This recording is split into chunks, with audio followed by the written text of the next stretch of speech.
ওটা বলবো, আমি ভুলি নাই ওটা। ওটা বলবো ইনশাল্লাহ। ওটা আপনারা সময় মতো ইনশাল্লাহ পাবেন, তখন গরম খবর। বোমা ফাটানোর সময় কি হলো? এই গরমেই কি রিয়াদের সেই গরম খবরটা প্রকাশ পাবে?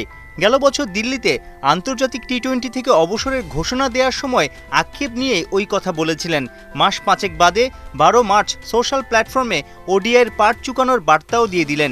প্রায় 18 বছরের দুর্দান্ত আন্তর্জাতিক ক্যারিয়ারের ইতি। প্রশ্ন জাগতেই পারে, ইঙ্গিত দেয়া সেই গরম খবরটা কাকে নিয়ে, কি হতে পারে?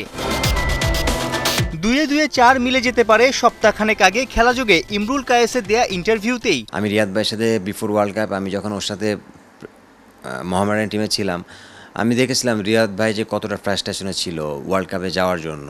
আলহামদুলিল্লাহ 23 বিশ্বকাপে কিন্তু রিয়াদ ভাই আল্লাহ পাক তার দিকে মানে সহায় হয়েছিল এবং সে খুব সম্মানের সাথে খেলেছিল। চন্ডিকা হাথুরু সিংহে দ্বিতীয় মেয়াদে বাংলাদেশের হেড কোচ হিসেবে এসেই অভিজ্ঞ রিয়াদকে ছুঁড়ে ফেলে দিয়েছিলেন। বলছি 2023-এর এপ্রিল থেকে সেপ্টেম্বরের কথা। ক্রিকেটাঙ্গনে কানা ঘুষাচ্ছিল সে সময়ের হেড কোচ হাথুরু সহ নির্বাচক কমিটি ও বোর্ড কর্তাদের থেকে প্রাপ্য সম্মান না পেয়ে বেশ আহত হয়েছিলেন মাহমুদুল্লাহ রিয়াদ।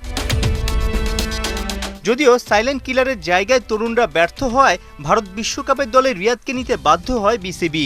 মজার ব্যাপার, সেই ওয়ার্ল্ড কাপে দেশের হয়ে সবচেয়ে বেশি রানও করেছিলেন অভিজ্ঞ এই উইলোবাজ। বলা যায় ব্যাট চালিয়ে দারুণ একটা জবাবও দিয়েছিলেন। সে সময়ের কোনো ঘটনা কিংবা আক্ষেপকেই কি পরবর্তীতে গরম খবর হিসেবে উল্লেখ করেছিলেন মাহমুদুল্লাহ রিয়াদ? রিয়াদকে বলা হয় বাংলাদেশের মিস্টার আইসিসি। ওডিআই ক্যারিয়ারে 4 শতক, সবকটা আইসিসি ইভেন্টে। তবে দেশের মাঠ থেকে কোনো ফরম্যাটেই অবসর নিতে না পারার আক্ষেপ তো আছেই।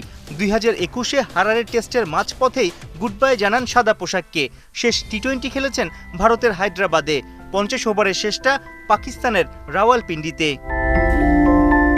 সাইফুল রূপক, 71।